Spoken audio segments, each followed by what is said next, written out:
Mutual Broadcasting System presents The Mysterious Traveler, written, produced, and directed by Robert A. Arthur and David Cogan, and starring one of radio's foremost actors, Chuck Webster, in The Man Who Knew Everything.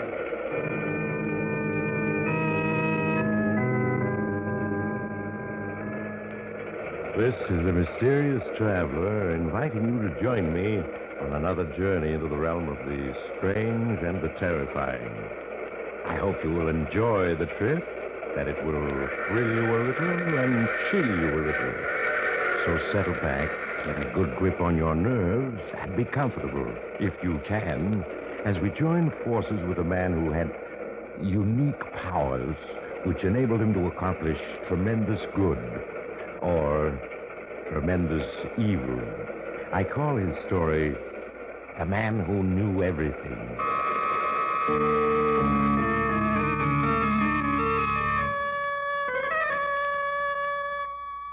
My story begins in a small, very expensive nightclub, the Crystal Club. The room is crowded with men and women in evening dress, there to see and hear the star attraction, Randor the Mystic, mind reader extraordinary. In a small office with the door locked, Nick Thompson, owner of the club, and his press agent, Jerry Fenton, are in conference. I don't like it, Jerry. I tell you I don't like it. The grand jury is all set to bring in an indictment against me. The heat's on, and my contacts with City Hall are no good anymore. Well, it seems to me, Nick, about 5 years ago, there was another grand jury camping on your trail. But all of a sudden, they lost interest, right? Yes, that's right. I sort of heard rumors that those grand jurors got a few anonymous phone calls suggesting what might happen if Nick Thompson was indicted. They did. That's when they lost interest. But it won't work now, Jerry. You're not turning soft, I hope. Could I handle the gambling monopoly in this town if I was soft? You know me better than that. Just the same if I were in your shoes. Yeah, if you were in my shoes, what would you do, smart guy? I'd make a few changes, Nick. I'd consolidate a couple of, should we call them business rivals? You mean you'd try to take over Nobby Williams' rackets? Maybe Fat Boy Latimer's? Is that what you mean? That's just what I mean. I've been wondering for 2 years why you let them alone. You sap. Times have changed. This investigation proves it. Kefauver started it. Now every local prosecutor is starting a cleanup campaign of his own. So? Public attitude is different, too. If I started putting the heat on Williams and Latimer now, this town would blow up right in all our faces. You're wrong, Nick. Get strong enough and nobody can touch you, not even the public.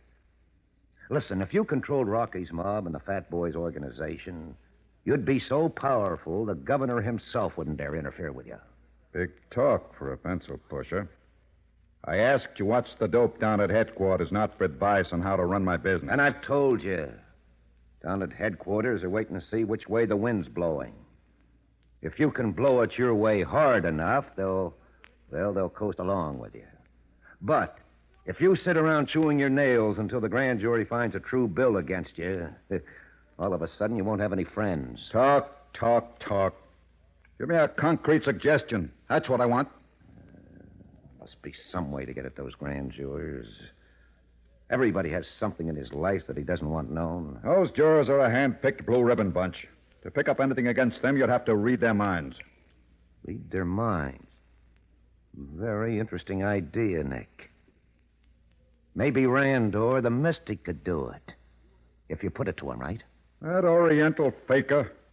He's got a good act, but it's just an act. Oh, you're wrong. I tried him out last night. He read my mind, Nick. Told me exactly what I was thinking, including a few thoughts that strictly weren't for publication. Sucker.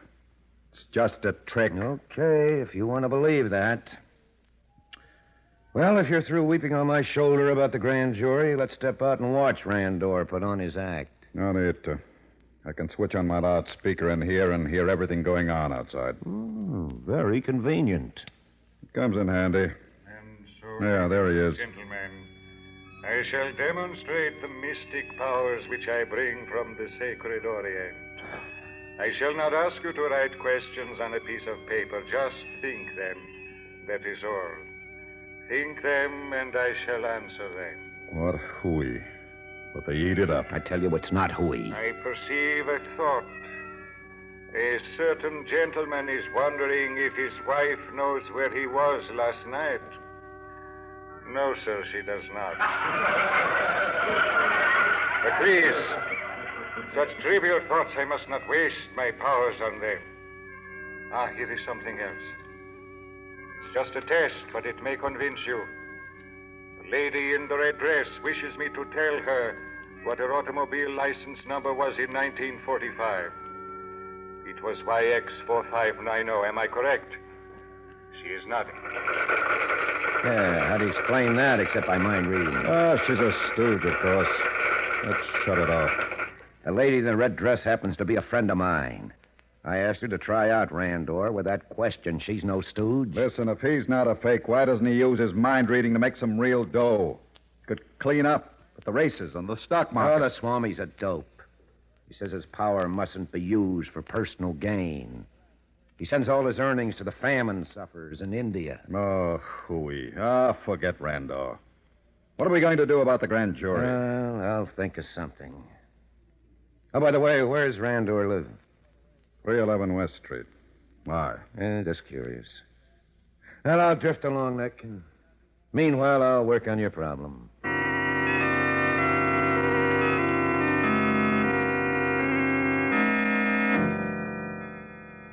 From the nightclub, Jerry Fenton went directly to 311 West Street. There, he located Randor the Mystic's small apartment and let himself in with a pick lock. Once inside, he turned on a light and began searching the place. A thick manuscript in a desk drawer attracted his attention, and he settled himself to read it. Well, he was still reading an hour later when, unexpectedly, the door opened. Who is here? Who is in my lodging? Hello, Randor. Home early, aren't you? Fenton, the press agent. For what purpose have you broken into my room? Well, I've been meaning to have a little talk with you. I thought I'd drop in early and wait. You are lying. You have my manuscript in your hands, the fruit of my life's experiences. Yes. Interesting reading. Saves me a lot of trouble. Give it to me and go. I don't think so, Randor. You see, in Chapter 5 here, you've outlined exactly how you manage your mind-reading trick. Very interesting. Now I savvy those cough drops you're always chewing. They're doped with a drug which sharpens your mind so that you can really catch what someone else is thinking. That is true. It is a secret known only to qualified practitioners of the art of yogi. It is not for the multitude. One person's no multitude, meaning myself. No. You must not tamper with such powers. Your knowledge is not great enough. It's great enough to get me the right stuff from a drugstore to make a mind reader out of me, too. That's all I need, Randor. No, I read your thoughts. They are evil. You wish power, wealth for yourself. You intend to use criminal methods to get them. So what? Do you know a better way? I cannot permit it. You can't stop it, old man. I've got the secret now. That's all there is to it. You must forget it, or else you must die. You're going to kill me with that little knife? You're making me laugh, Randor. Now, take No. it. No. There. But I won't use it on you. I have a better idea. This pillow.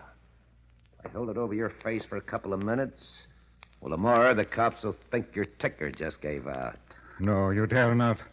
This power you have stolen, it will turn on you. Men's thoughts are not to be trusted. You will discover... Okay, Randor. Attention, you must not. Sorry, Randor. Nothing's stopping me now. I'm on my way to the top.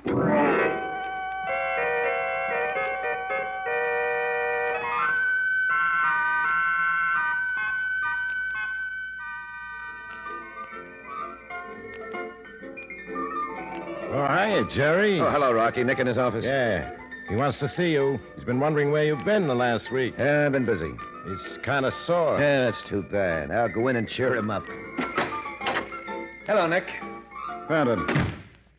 Where the devil have you been? Last place you'd look for me. Been down to the courthouse.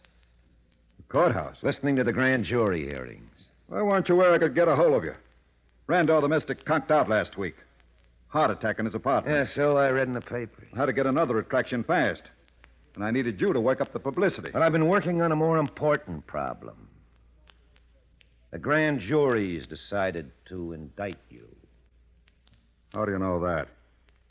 I mean, are you positive? Yes, I'm positive. That's the problem I've been working on. What do you mean? I can fix that grand jury if I want to. You can? How? That's my secret. Now, the question is, what's it worth to you? $5,000 cash on the line. $5,000. Is that all 10 years in prison is worth to you? Look, Jerry. You're working for me, understand? If you can fix the grand jury for me, I'm willing to give you a bonus. But you can't hold me up. I want an equal partnership in all your operations. This club, your gambling concessions, everything. A half interest? You must be nuts. Well, if you go to jail, you lose everything. Well, is it a deal? You're getting some big ideas, Jerry. You don't know how big. Confidentially, Nick, I expect to be governor of this state someday. Governor? You? And I may go beyond that. But right now, the question is, am I in for a half interest or not? Okay. Deliver the goods and it's a deal. All right, I'll start right now. I have here the names and phone numbers of 3 members of the grand jury. I'm going to phone them. You can listen in on the extension. The first one I'm going to call is Jones, the foreman. Go on, listen in, Nick, but don't say anything. Okay. Hello, is this Mr. Jones? Oh, this is a friend calling, Mr. Jones. I have some advice for you. Tomorrow, when the grand jury meets, you're going to prevent it from indicting a certain Nick Thompson. No, I'm not crazy. I'm just telling you, if you know what's good for you, you'll see no indictment is voted. Now, listen, Jones, let's get down to cases. You're a respectable citizen, but like a lot of other citizens, you've got woman trouble. Yeah. There's a little brunette in Boston you sort of drop in on every once in a while. Well, shall I give you her address? 91753 Boylston Street. Yeah. You'd like your wife to know about her? In the newspapers? Well, I thought not. Okay, see that Nick Thompson doesn't get indicted, that's all. You sounded scared. You had the goods on him, Jerry. Sure, I had the goods on him. And that's the little secret he thought no other living soul knew about. How did you find out? Never mind that. And I got to call a couple of more jurors who also have their little secrets. And then we can talk, Nick.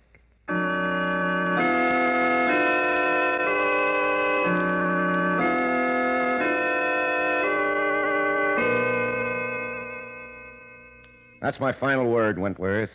You help quash that indictment or I spill what I know. Now, goodbye. Well, Nick, you feel better now? Gotta hand it to you, Jerry. You've got those 3 citizens buffaloed. Now, spill it. How'd you find out? I hung around the courtroom, reading their minds. Reading their minds? What kind of guff is that? No, it's the truth. How else could I know? I don't know, but if you expect me to believe that mind-reading, Huey... Look, Nick, before Randor died, he passed on his little secret to me. Randor? Told you how to read minds? Well, there's nothing to it except concentration. Of course, you have to be close to whoever you're working on, but that's all. I don't believe it.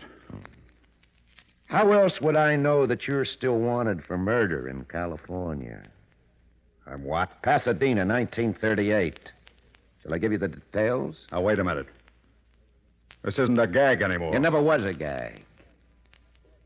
You see, Nick, you and I are going to get along fine because I have the goods on you. Just sitting here, I've been picking up your most secret thoughts. In that case, you should have known about this gun. But you didn't. Yes, I did, but you can't kill me. You're not human. A bullet won't stop you like it will somebody Well, else. sure it will, but that gun is busted. Been busted for weeks. You just neglected to have it fixed. Well, I'll be... All right, it's busted. Rocky! Rocky Brogan! Yeah, Nick? Come in. Close the door. Sure, Nick. What's up? Fenton here. He's gotten a few big ideas. Too big. We're going to have to cut him down to size. You mean blast him? He knows too much. And his mouth is too big. Let him have it, Rocky. Right now. Well, gee, Jerry, you heard what Nick said. Yeah, I heard him. I guess we aren't friends anymore. So you'd better do as he says. Go ahead, shoot. Well, if that's how it's gonna be. Wait a minute. You're pointing that gun at me. Rocky, you... Sorry, Nick. Me and Jerry had a talk earlier. I'm working for him now. You. Good work, Rocky. A partnership idea would never worked out anyhow. All right, now, after you've gotten rid of Nick, just start spreading the word to the boys that I'm running things now.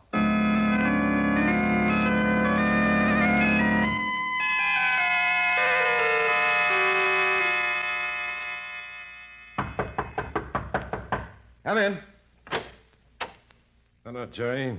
Oh, Rocky, sit you down. Thanks.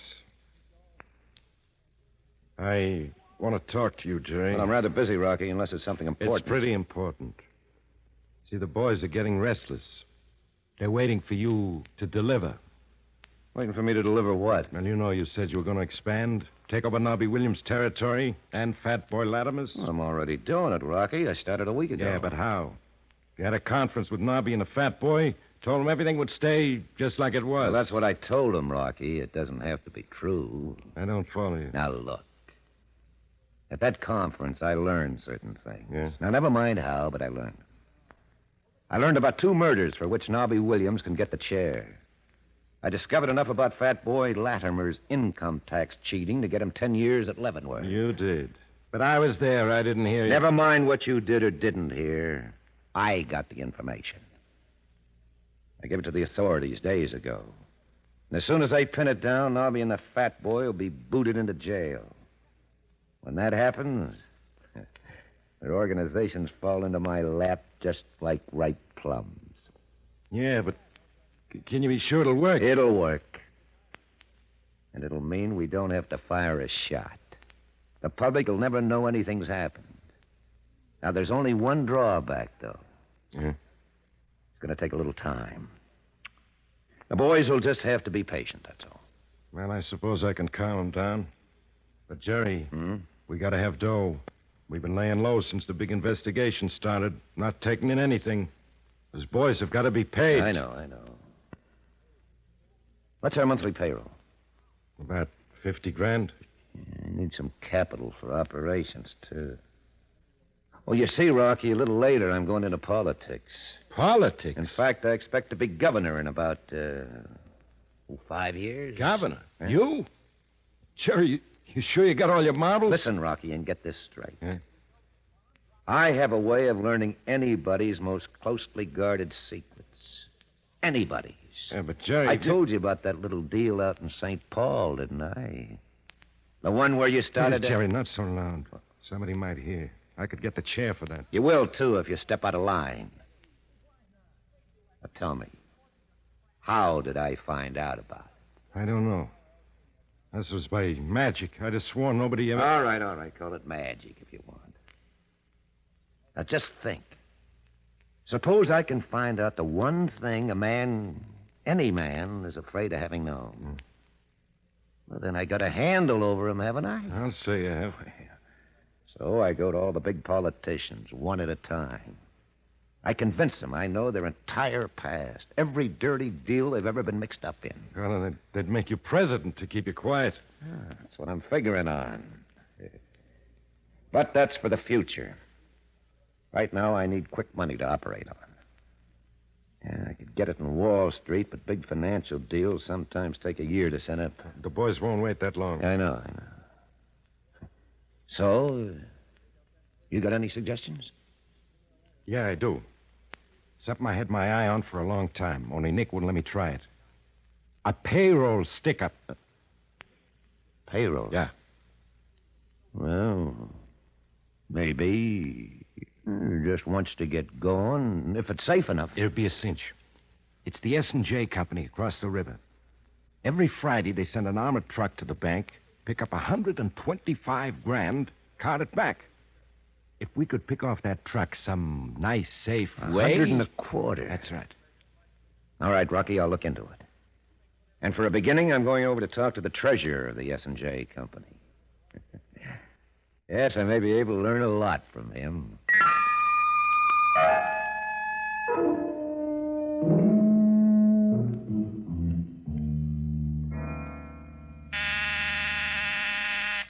Yeah, Jerry? Come in, will you, Rocky? Right away, Jerry.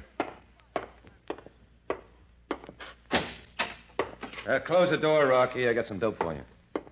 You mean about that payroll job? That's it. Yeah, it's all set. Now, this is Friday. By 10 p.m., we'll have that payroll. Have you got it figured to take the armored car? We don't need to. Don't need to, but... For your information, the money is not carried in the armored car. That's a bluff.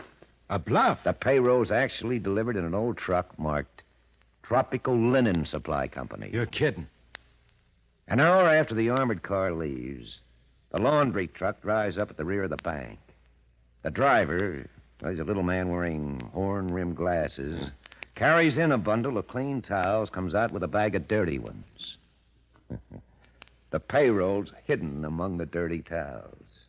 How'd you find all that out? Oh, I talked to the S&J treasurer. The rest is my secret. Okay, Jerry. Okay. So tonight, follow the laundry truck. Pick it up. Take it to our own garage. Get the payroll, then get rid of the truck and driver. After that, report back to me. Well, if you can work like this all the time, Jerry, Yeah? why stop at becoming president?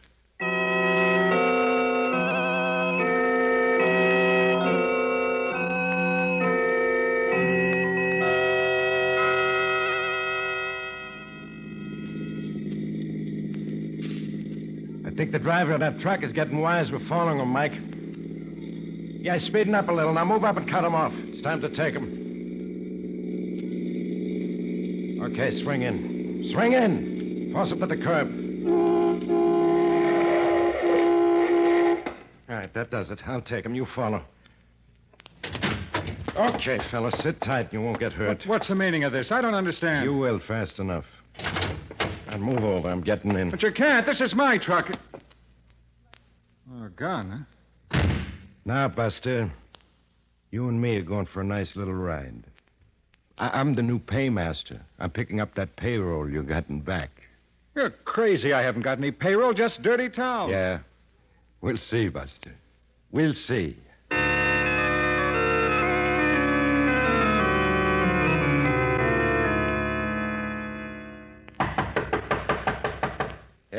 Yes, who is it? It's Rocky Brogan. Oh, come in, Rocky. Oh, you're back quick. Who's that you got with you? All right, inside, you. Come Tell on, you, you're inside. making a mistake. You're making a terrible mistake. Rocky. What is this? This is the driver of the linen supply truck. The one you said carried the payroll. Well, We took the truck to the garage. We searched every bag of dirty towels. The money was not there. but it had to be. I don't know anything about a payroll. This is all an error, really it is. Now, please let me go. How about it, Jerry? The boys are saying you pulled a boner. I'll find out in a hurry. Rocky, you wait outside while I talk to this man. Okay. But I hope you haven't made any mistake, Jerry. For your sake. All right now, my friend. We can get the truth. I've told you the truth. I've told it over and over. I deliver towels. I don't know anything about a payroll, nothing at all. I can't be wrong.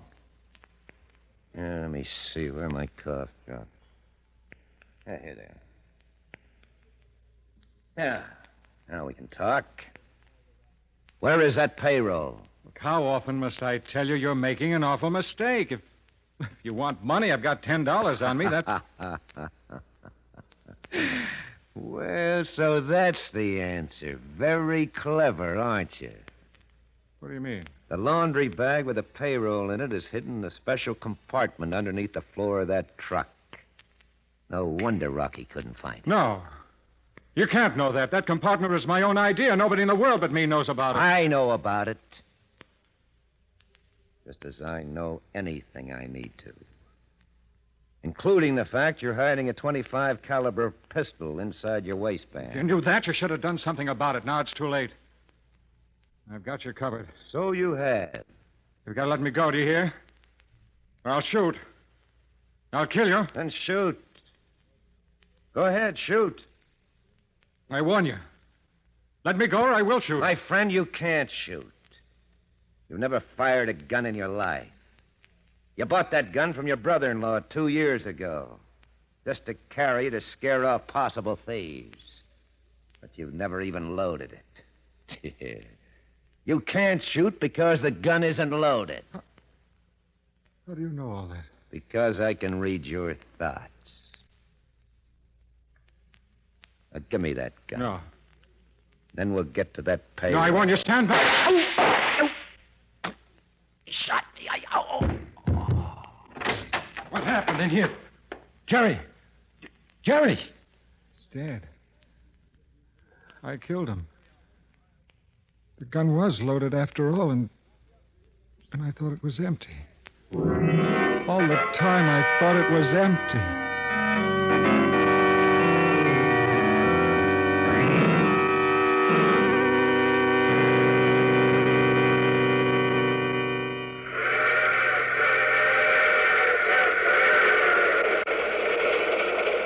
This is the mysterious traveler again. Poor Jerry.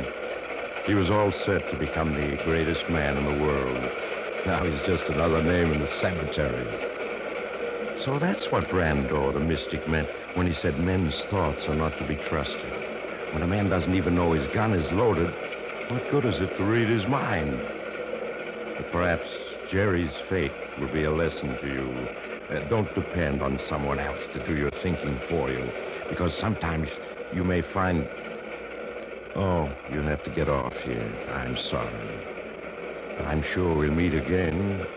I take this same train every week at this same time.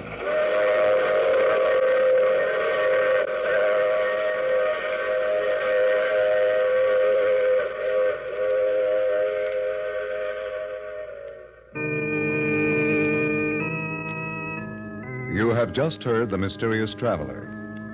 You can enjoy other adventures of The Mysterious Traveler in the Mysterious Traveler magazine. In our cast were Chuck Webster, Santos Ortega, Brett Morrison, and Maurice Tarplin, who played the title role. Original music by Fred Mendelssohn. All characters in this story were fictitious, and any resemblance to actual persons living or dead was purely coincidental.